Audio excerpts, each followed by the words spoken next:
In the 1820s, in the early 1800s, the government of Ontario, or then Upper Canada, was a little desperate for sources of iron. There had been iron discovered east of here at Furnace Falls, which we now know as Lyndhurst, but during the War of 1812, it became very apparent how close that was to the frontier of the United States. So later on, after the war, the government was looking for so-called protected sites, which were further away from Lake Ontario and the frontier. They knew there was iron here, the settlers had found it.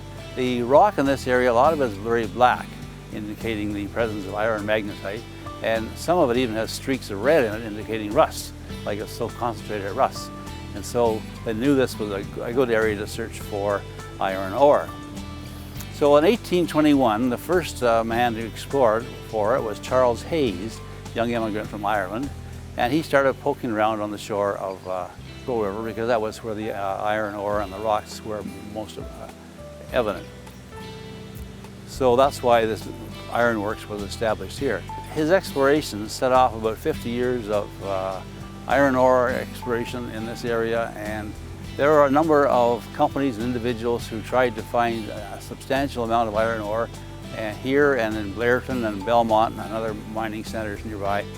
There was ore, but there really wasn't enough to make a good go of it. And every venture failed with the words, "If only we had more capital," which is kind of a signature to a lot of failed mines, if we only had more capital. So people kept trying to find ore here until about 1860s, and then the gold mines opened up at El Dorado, Deloro, and a few other places in the area. A lot of people had come here from Europe and settled here, miners from England looking for new mining sites here.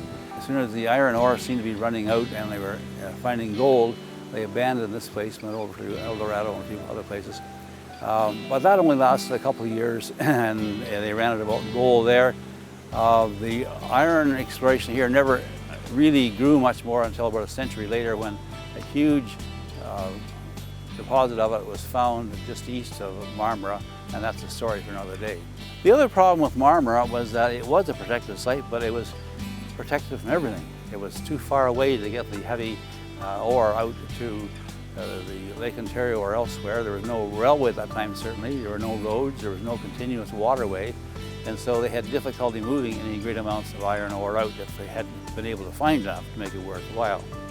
Other developments in the exploration of iron ore came along. The St. Lawrence canals opened up, so it was a lot easier to bring in iron ore from the Atlantic into the interior of Ontario.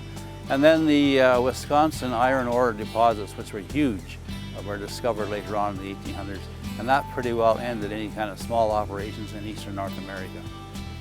So the miners who were into the iron and then the gold just drifted off into farming and forestry and other maybe small pits and quarries.